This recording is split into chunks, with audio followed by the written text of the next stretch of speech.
What's up, everybody? It's your boy Devon Taylor here, aka Deezus, and this is my podcast, Deezus Take the Reel.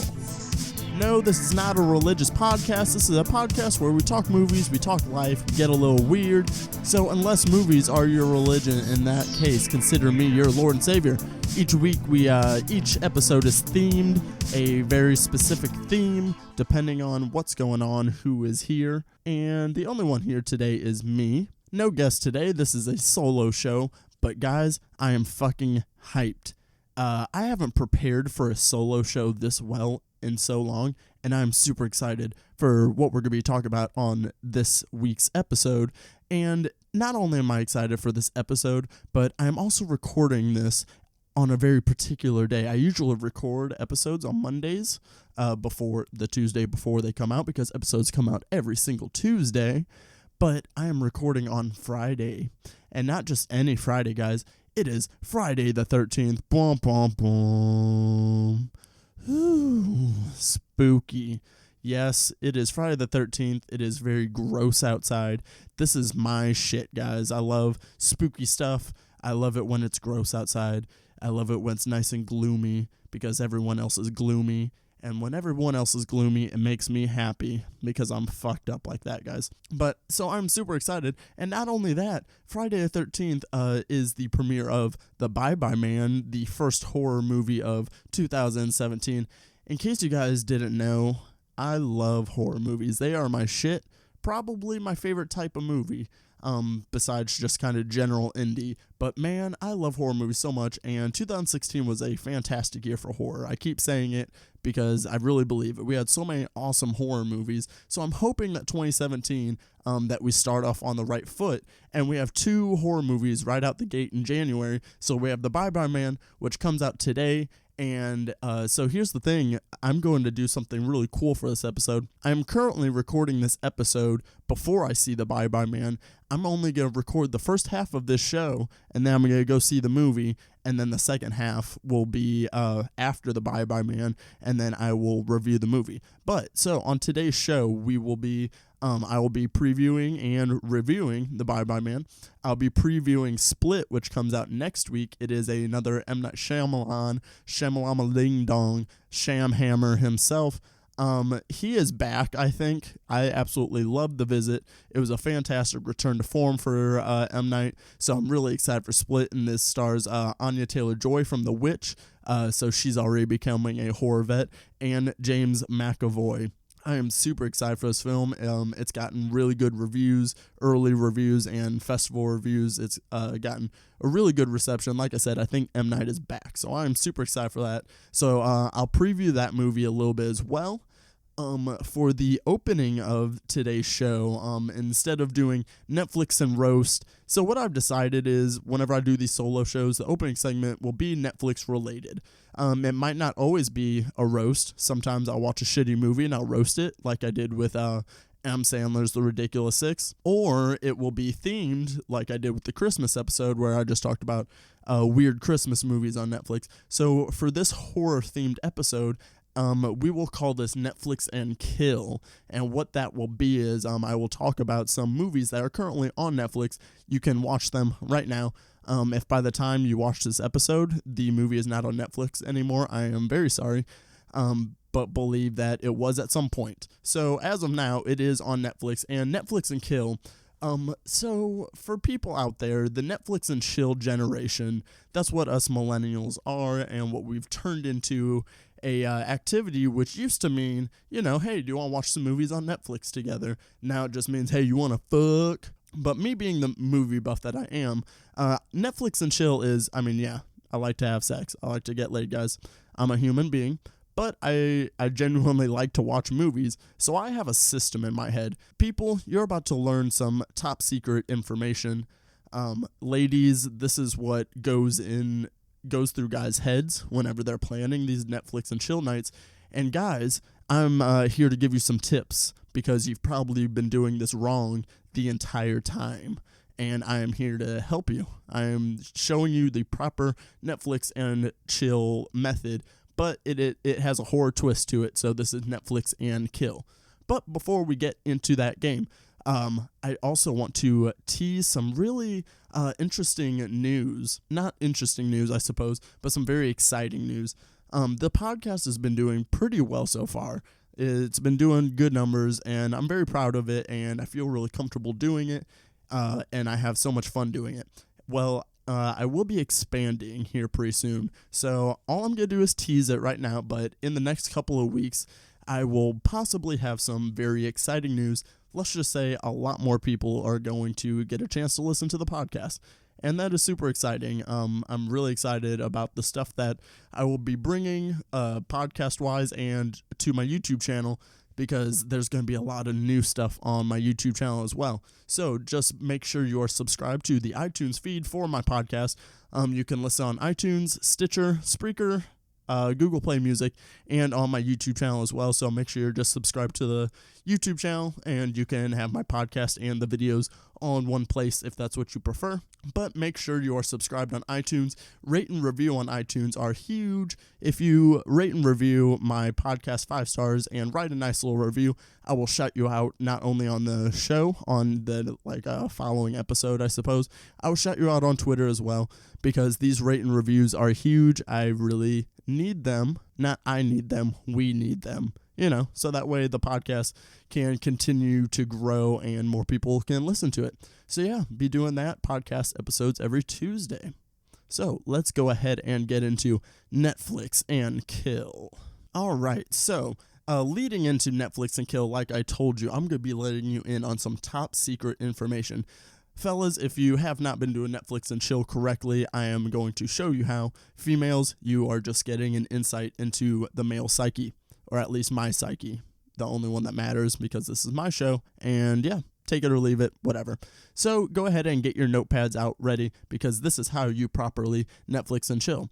The proper way to Netflix and chill is it's a 2-movie system. Guys, I know that it's an exciting time. You're watching movies with a really cute girl. You might even like this girl, and it's an exciting time, and you just want things to happen.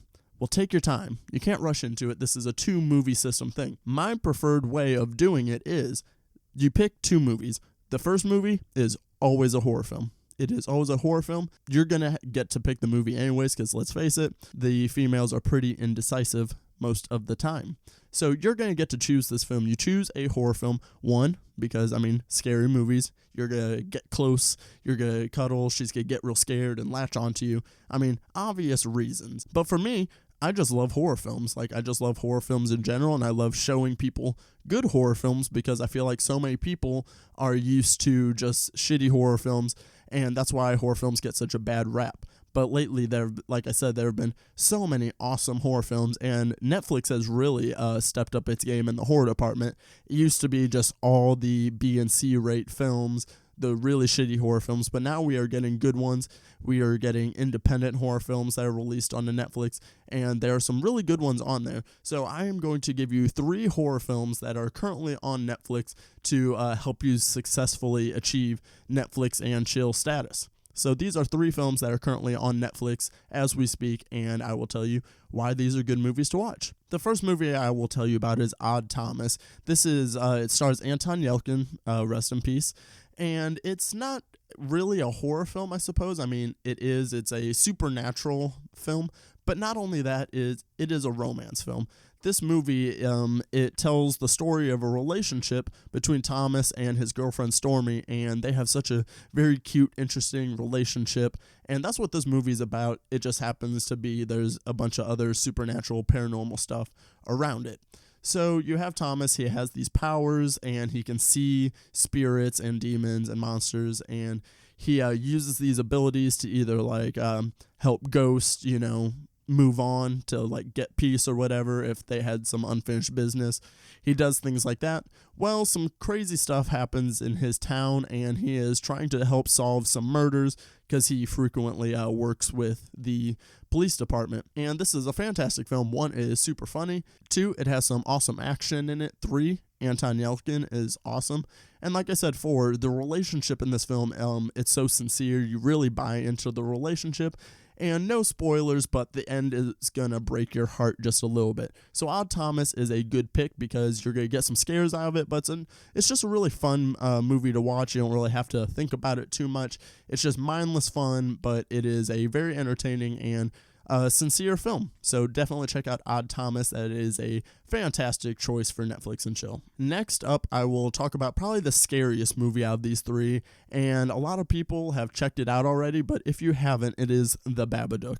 The Babadook is a fantastic film. It came out a couple years ago and really started this it came out right after The Conjuring, and The Conjuring is kind of what started this renaissance of modern horror that we've been getting. Like I said, we've been getting these fantastic indie horrors, we've been getting blockbuster horrors, and The Conjuring and The Babadook kind of started that when people are like, hey, this is a really good horror film.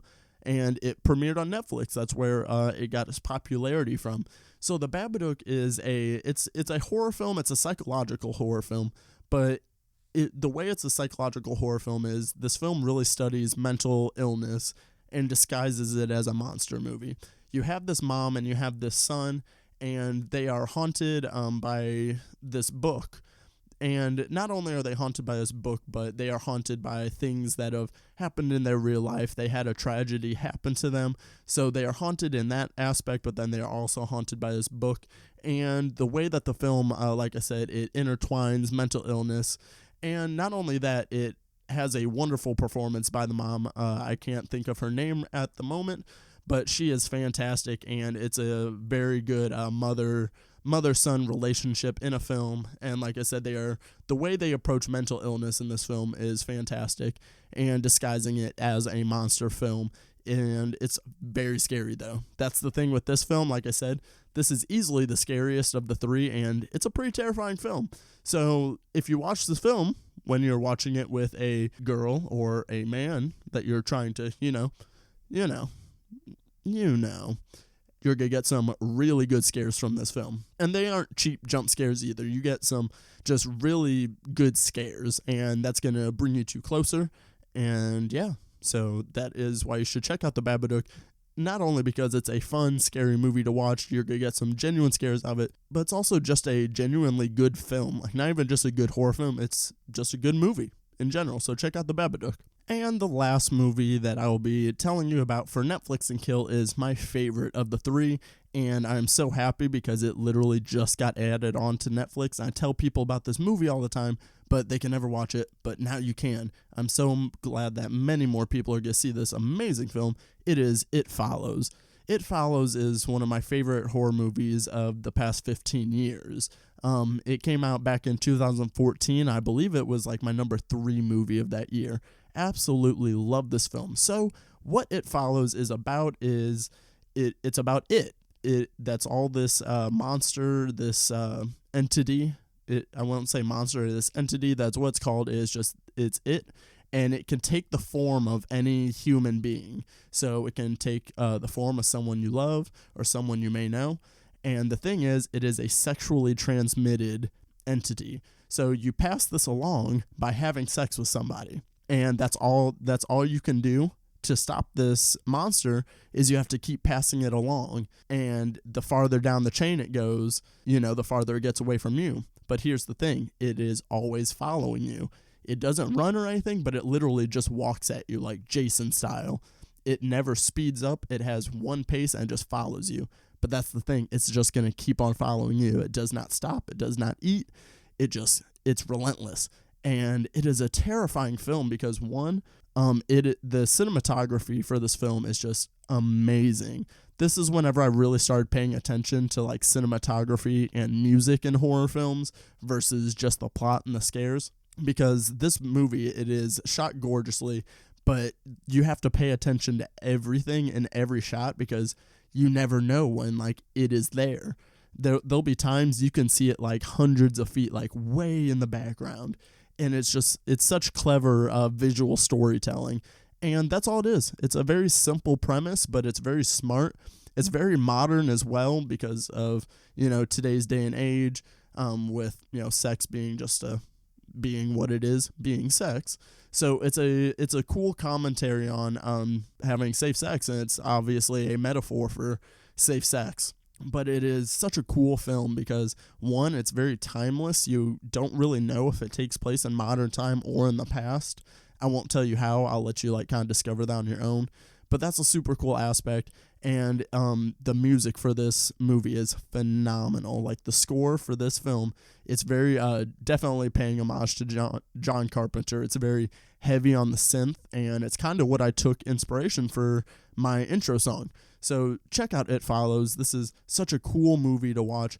But like I said, it's a sexually transmitted entity. So, yes, there is sex in this movie. So, obviously, if you're having Netflix and chill and you want to watch a horror movie and, kind of set the mood, kind of get in the right mindset, It Follows will definitely do the trick because it'll definitely scare you. But it is a very sexy horror film. Like, it really is. Like, it's very sleek the way it's shot with the music. It's a very... It is like it's a very sexy horror film, but it's fantastic. So check out It Follows on Netflix currently. You will not regret it. It is a super cool, super awesome movie. And that is it, guys. Like I said, Netflix and chill. It's a 2-movie system. So you start off with the horror. You watch a good horror. You pick a movie that you're actually going to watch and you're going to be invested in. But at the same time, you're getting closer.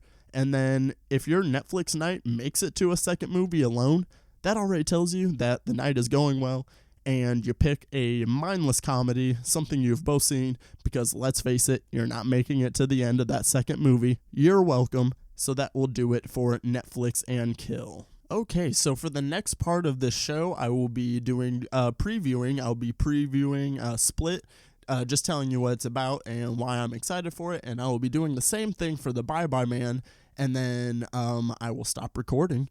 But you won't know that I stopped recording because this will all be in one episode.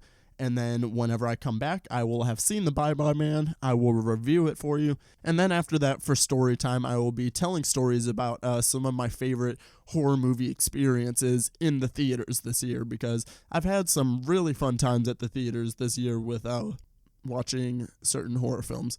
So I will be telling stories about that. So I will go ahead and preview Split for you. So Split, like I said, is the next M. Night Shyamalan film. M. Night Shyamalan is known for these quirky... So I don't know if I'd use the word quirky, but yeah, like that is kind of these indie horror films that he does. That's what he is known for. And then, he's known for the big twist at the end that either ruins the movie or it makes the movie better, depending on what movie it is. And M. Night Shyamalan, he started off on a high note with The Sixth Sense, and then he had Signs, he had Unbreakable, he had some amazing films, and then he had like 3 bombs in a row, one of which included Avatar: The Last Airbender, which is regarded as one of the worst movies of all time. So M. Night Shyamalan hit rock bottom, and then he got back up, and he, after making about 5 just really disappointing films, he comes out with The Visit, and it's a hit. The Visit, it does really well in the box office, which was awesome, and it had a really good score on Rotten Tomatoes, and people really liked the movie. I loved The Visit. The Visit is a movie, if you have not checked it out, it is 2 kids go to meet their grandparents for the very first time, and the grandparents, there's just something not right about them. It is one of the most fun movie experiences to watch because it's so fun to watch with other people, and you're laughing, but you're also scared at the same time. So check out The Visit if you haven't. But Split is M. Night Shyamalan's next film, and the thing that it intrigues the most is the cast. You have James McAvoy, who is a fantastic actor. You might know him from the X-Men films. He is the younger Professor Xavier, and then you might know him from some other British films here and there as well. James McAvoy, though, is a fantastic actor. And then you have Anya Taylor-Joy, who debuted in The Witch earlier this year, and she was also in Morgan. I hated the movie Morgan, but her performance was fantastic. And then I absolutely love The Witch. The Witch is one of the best horror films of 2016. And the reason The Witch is so amazing is because the acting in it is phenomenal, especially by Anya Taylor-Joy. She is fantastic. So you have these 2 leading the film in Split, and Split is about a man that abducts these 3 girls, and he has 23 split personalities, one of which is called the Beast, and we don't know what or who the Beast is, but we know that the Beast is coming, and you see James McAvoy get to play all these different personalities. I'm super excited because this is really going to showcase James McAvoy as an actor. Because, I mean, people know he's good, but I think after this movie, people are going to know, like, wow, this guy's really good. And then, like you said, with a classic M. Night Shyamalan film, there's going to be a twist at the end. So who knows what this twist is going to be? But the previews are fantastic. It got really good reviews in its festival run and early screenings. So people are really hyped for this film. So am I. And Split comes out January 20th. So that is next week. But this week, like I said, kicking off 2017 with hopefully a very good horror film is The Bye Bye Man.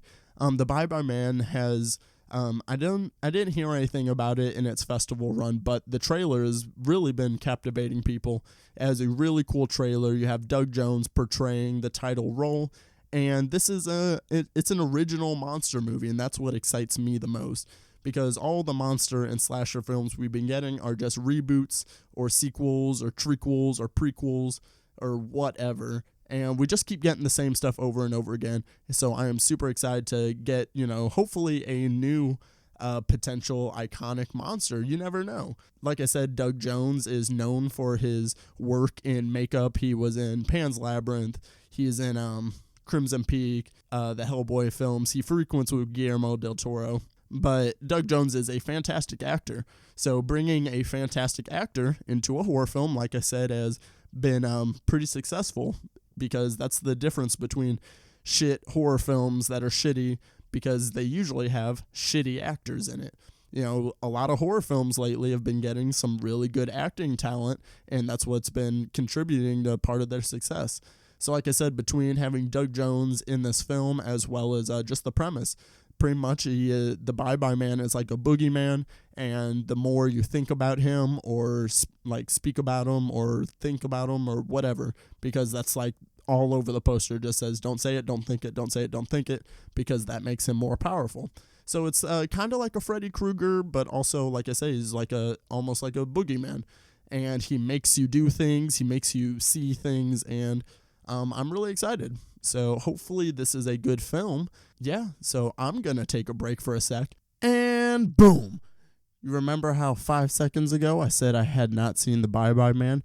Well, boom, time travel, motherfuckers, because I have now seen The Bye Bye Man. Yes, I just came from The Bye Bye Man.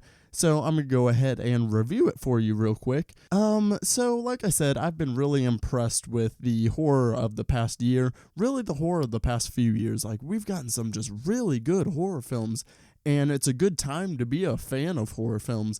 And then, so I was like, okay, so we have a couple horror movies in January to start us off, and we got The Bye Bye Man on this glorious Friday the 13th. I mean, everything was set up to be perfect, and I love the marketing for this film. And like I said, I love Doug Jones. I was super excited for this film. And this film, to say the least, it let me down. Now, here's the thing with The Bye Bye Man. It's a very perplexing film, because there's a lot of things that I liked in it. To start off with, I'll just go ahead and I'll start off by saying the things I liked and what the movie was about. And then I'll go ahead and tear this thing to shreds. So The Bye Bye Man is essentially, it's a boogeyman movie.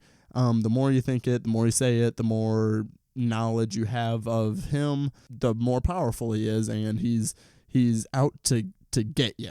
That's one thing. I don't really know what he wants, because it's not really spelled out what he wants. So anyway, so he's out to get you. And the three main protagonists of this film are Elliot, John, and Sasha. Let me start off by saying, I don't know the name of the three actors that portrayed these characters but man, they are fucking horrible. The acting in this film is so fucking bad. So bad. And so you have these three, they live together. Elliot and Sasha are a couple. John and Elliot have been best friends since they were kids, apparently. And so you have them, they moved off campus, they're in college together, they get a house. It's a creepy piece of shit house, because that's what college houses live in. That part I can say is accurate. But so they live together, and then there was furniture in the house, and then they get the idea of the Bye Bye Man, and it starts to make them all go crazy. So that's essentially what the film is about.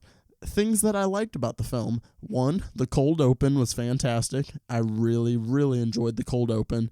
I won't spoil it for you, but I really liked it, and I really like how they tied the open back into the film later on in the film. I really enjoyed that aspect too.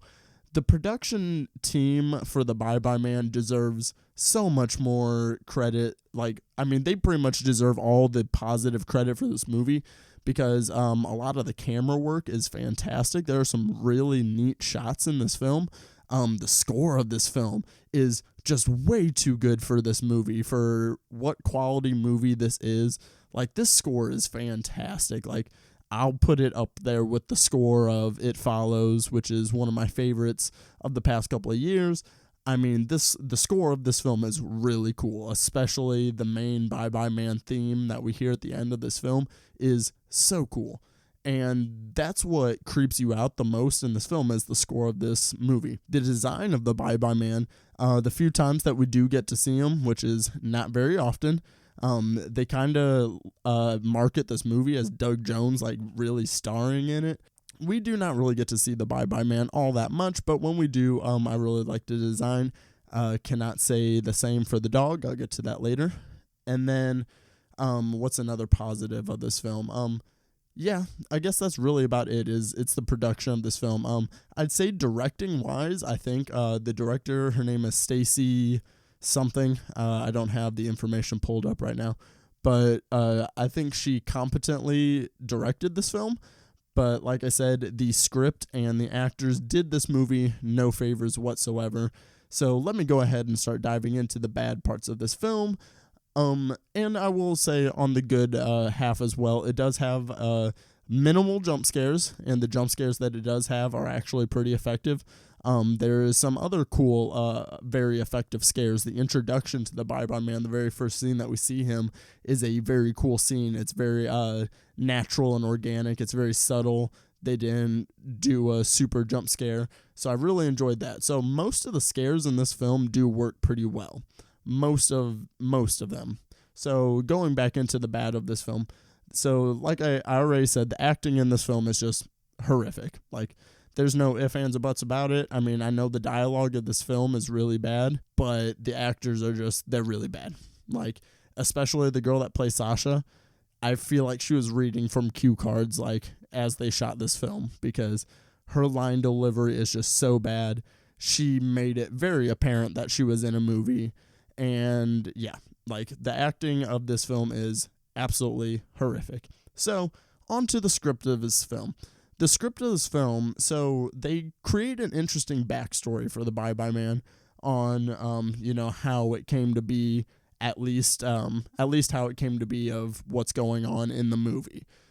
We don't really know the long origins of the Bye Bye Man. So if this movie performs well at the box office, for sure be expecting some sequels and or prequels coming up soon, because they definitely left it very open-ended at the end. So if this movie does well, we're going to get more of them, whether you like it or not. But the script of this film, just the Bye Bye Man doesn't make sense. That's what this all boils down to. Because, when you have a monster or a slasher in a horror film, you have to establish the mythology, you have to establish the rules. They attempt to establish the rules with the Bye Bye Man. However, they just make no sense. We don't really know what the Bye Bye Man can do, what the extent of his powers are. And we don't really get to see the Bye Bye Man do all too much, so we don't really get that answered. So, the Bye Bye Man just doesn't really make sense.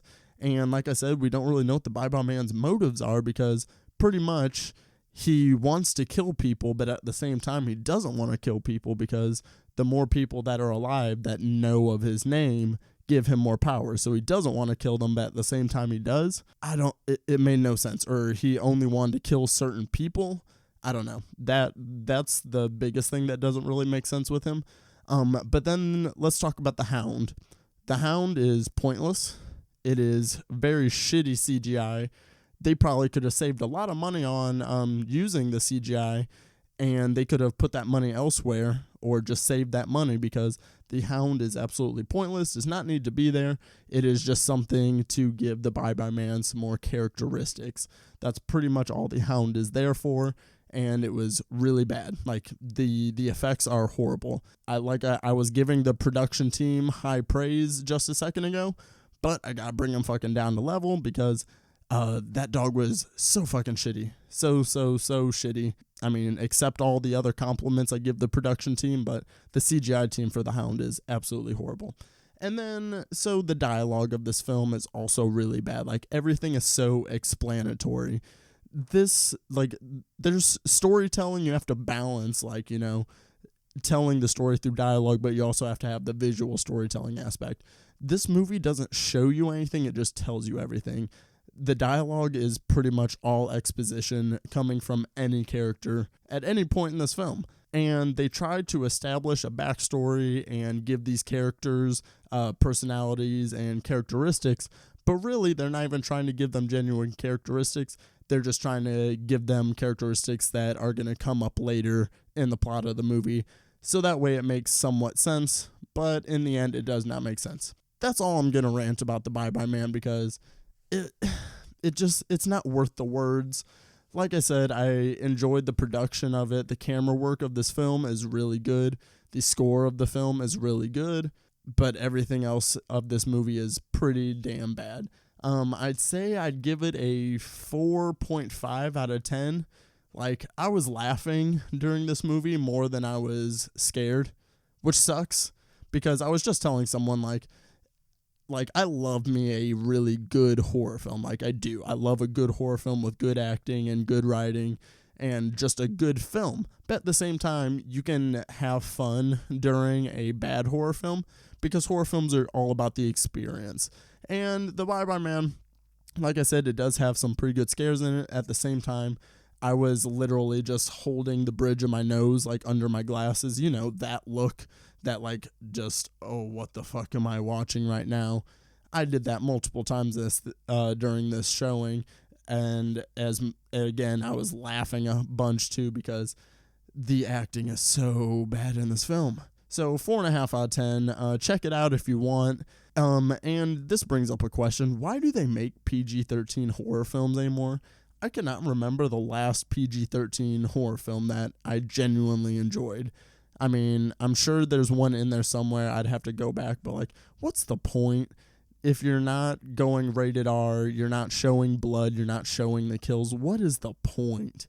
Like, because in The Bye Bye Man is a psychological thriller almost. It's really not a horror film. But what's the point? Just make this movie rated R. If we're going to get shitty acting, at least give us a couple sex scenes in there or something, some blood, so that way we actually care when some of these characters die. I don't know. I can enjoy a horror film, a bad horror film. So, I mean, if you want to go see this film, go see it because, I mean, it is still fun to watch because it is funny and there's some genuine scares because that's what horror films are all about. They're all about the experience, which will segue into the final segment of the show. I'll be doing some story time, and the story time of this theme, since this episode is all horror movie related, I will be telling some stories about my favorite theater-going experiences as far as horror films go of the past year. So, first of all, to start off the year, The Boy, that came out back in February. You know, another shitbox horror film released around this time. However, I mean, most people did not like The Boy. I loved The Boy. I thought The Boy was so much fun to watch. Another good film that had, like, really high production to it. It was a very stylized horror.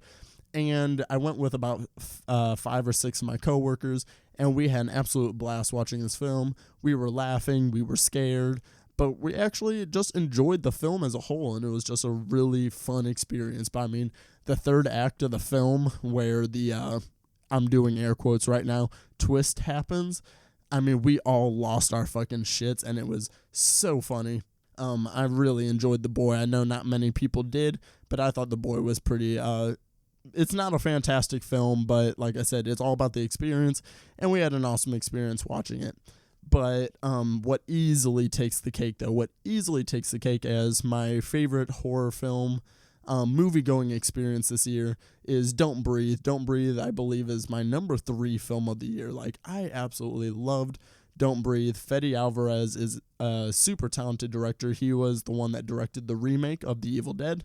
And so this is his first original film, and pretty much, if you have not seen Don't Breathe, it is a home invasion film, but they kind of flip it on its head. You have Stephen Lang playing the blind man who is getting robbed by these 3 kids. They are robbing him because they hear he's sitting on money, and then it does not go the way they expect because this old man is not who they thought he was.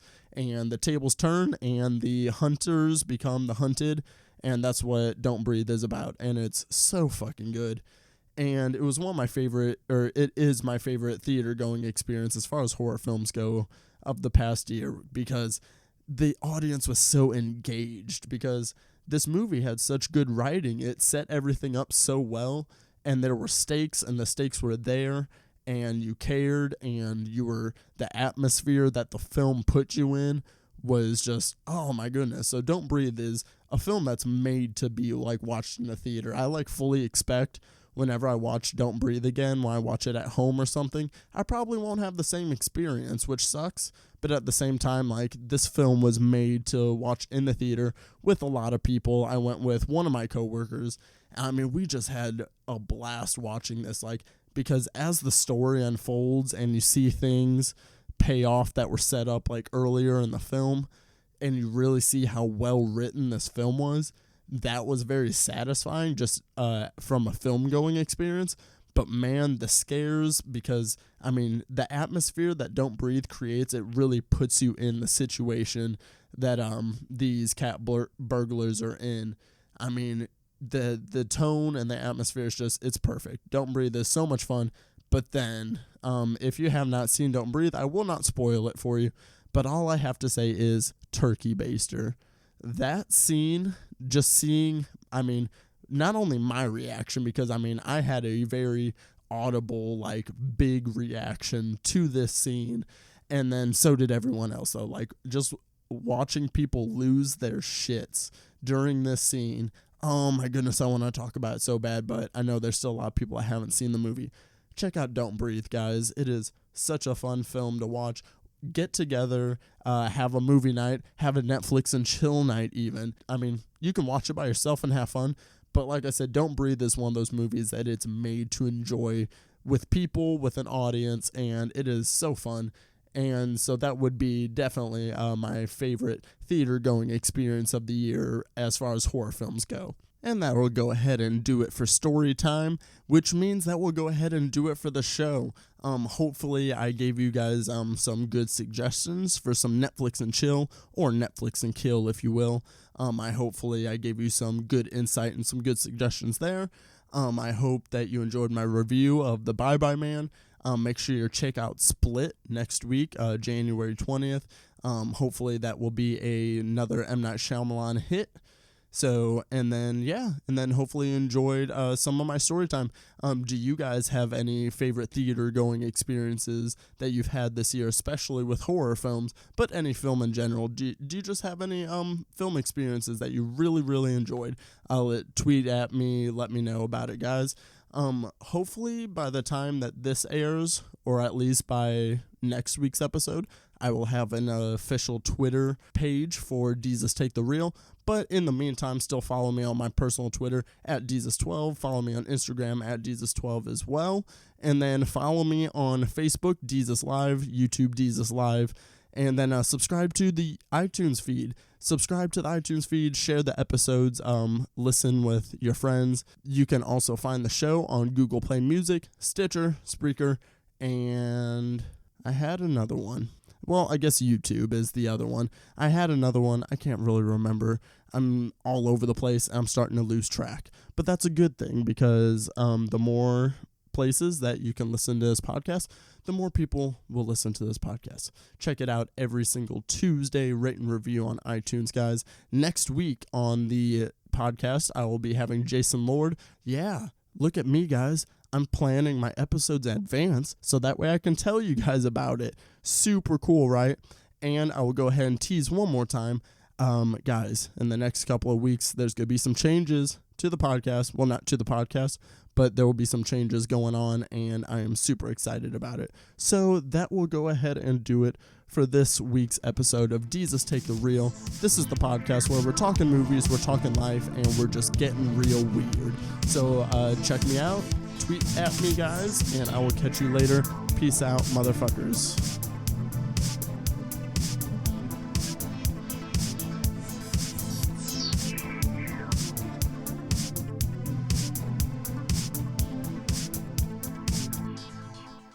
God, that outro music is lit. Fucking lit.